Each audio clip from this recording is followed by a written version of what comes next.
sa pagpamalandong sa atong mga pagbasa ug niining Domingo nga atong gipahigayon sa ato ang mga katekista o ang Catechist Sunday sa tibuok simbahan.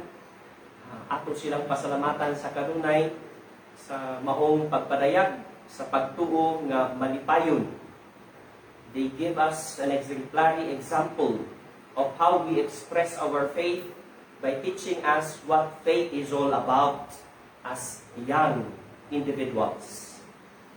Ang atong unang pagbasa gikan kang propeta Isaias nagpahinumdum nga ang tanan nagagikan sa kaayo ug sa ang atong kaalam inubanan sa grasya sa Dios. Ug niining grasya mulambo ang atong pagtuo. Ikan sa Catechism for Catholic Church or CCC, okay, 153 naghisgot mahitungod sa pagtuo nga inubanan sa grasya sa Dios. Ug niini kinahanglan mapalambo sa atong kinabuhi ang maong pagtuo. Ug gani ang ikaduhang pagbasa gikan sa sulat ni Santiago. Nagpahinumdom kanato unsay pulos sa atong pagtuo kung wala kini inubanan og libog or buhat, mga maayong buhat, no? Ug gani usa sa mga maayong buhat diha sa pagtuo mao ang pagtuki sa maong balaang pulong, ang buhing pulong nga nasayod kita ang matag usa kanato nga naa sa formasyon atong ginay-hinay nga pagtuon. Ato pud kining hinay-hinay nga ginapuy-an sa atong kinabuhi. Mao nay dakong hagit sa matag usa kanato. Ang atong nakatunan, atong pagapuy-an. Ang atong pagtuo nga atong nadungog, atong nasayran, no?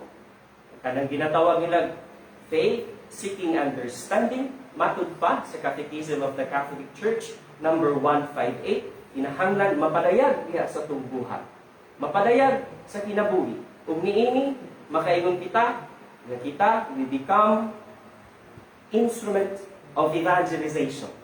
Pagpadayag sa maong pagtuo ngadto sa uban. Ug niini inubanan sa dakong maayong pagbuhat, naguban ang dakong grasya sa Ginoo. Gani sa maong pakigsuod kaniya, ang atong ebanghelyo nagpangutana. Kinsa man ang Ginoo sa atong kinabuhi? Kamu, humana ang inyong recollection with Father Giovanni. Daghan siya inputs, daghan tagdakatunan. Pagkahuman sa maong recollection, pagkahuman sa maong pagpamalando, ang maong pangutana sa Ginoo kaninyo, kinsa man siya sa inyong kinabuhi? Kinsa si Jesus sa akong kinabuhi? Kini matubag sa maong pagpamalando sa mga binuhatan nga atong napadayag ngadto sa uban. Ingon niya nga siya pagadadon dito sa hukmanan, sa likway pagayod, lutuson siya. Pero nainindot nga angay nga pamalandungan sa katapusan sa iyang giingon. Kung buot ang usa ka tawo mahimo nga akong tinun-an, kinahanglan nga kalimtan niya ang iyang kaugalingon. Musunod siya uban sa pag-antos ug pag-anon ang krus. Kini dili lamang usa ka kinabuhi nga angay puy-an sa usa ka pari. Mga seminarista, maskin pa ang atong mga kauban nga mga laiko nga mitabang kanato. Atong gipasidunggan karon ang mga katekista sa tibuok simbahan. Katekista nga naghatag sa ilang kaugalingon sa pagpadayag sa pagtuo. Pagtuo nga gitudlo sa simbahan ug pagtuo nga gitudlo ni Kristo. Sila ni sakripisyo kauban nato sa simbahan. Ug sa ilang sakripisyo makaingon kita nga sila nibiya sa ilang mga tawhanong natugustuhan aron lamang sa pagpangalagad sa simbahan. Dako nga hagit alang kanato. Labi na kita nga sa umaabot nalinguha nga mamahimong maayong pari. Maayo, buutan, ug balaan nga pari.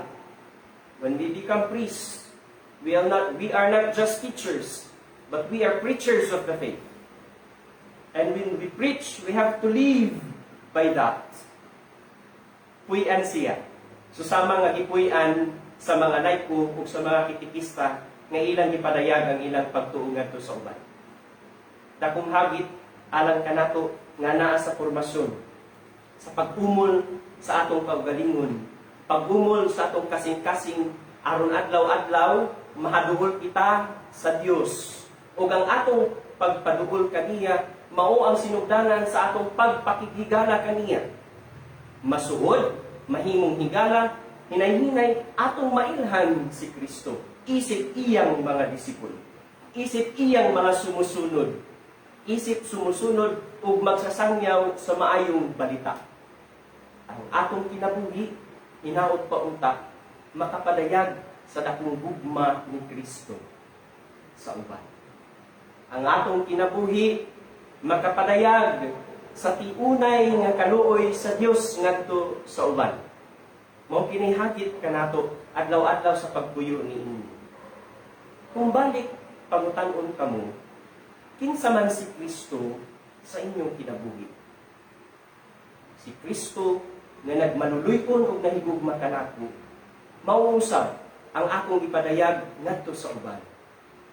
Siya nga akong gipaambit ngadto sa katawhan, isip manuluy-on, mahigugmaon ug manggihatagon nga Dios adlaw-adlaw, mao'y akong paningkamot ug challenge sa kaugalingon aron kini mapadayag nga tiunay ug konkreto ngadto sa uban. Hinaot sa katapusan niining atong pagpamalandong, ang atong pagtuo giniyahan, gigrasyahan sa Dios mulambo ug sa pagpalambo sa maong pagtuo diha sa atong purpasyon. Pag-umol sa kaugalingon, hinaot nga mas maduol kita sa pag-ila kung kinsa siya sa atong kinabuhi. Masuod kita ngadto sa Dios ug mas masuod kita ngadto sa iyang pinalanggang katawhan, ang mga laiko. Kita nga naa sa seminaryo, mas nanginahanglan sa dakong kaluoy ug gugma ni Kristo. Pasalamatan nato ang mga magtutudlo sa pagtuo, dili lamang ang atong mga kaparian, kamatrihan, kung dili ang katikista nga miabaga, mitabang sa mga responsibilidad sa mga pari. Matudpad sa dokumento sa atong Santo Papa ang motto proprio niya, Antiquum Ministerium, paghatag ug bili ngadto sa mga katikista sa tibuok kalibutan. Kay sila anaay particular role. Paghatag ug maayong ehemplo ngadto sa uban. Ang ilang kinabuhi nga ilang gihatag ngadto sa pagpangalagad usa ka dakong grasya para sa simbahan ug nasayod kita nga sila pod sa ilang kinabuhi gigasahan ug gigrasyahan sa Dios. Sa maong dakong kalipay, ubanan ta sila sa maong pag-ampo. Sa dakong kalipay, ubanan nato sila, duyugan nato sila sa maong pagsakripisyo. Pagbiyak sa kaugalingon, paghalad niini ngadto sa simbahan. Ang simbahan nga tinuod gayud, nga nagauban, nagalakaw, diha sa yuta sa mga buhi.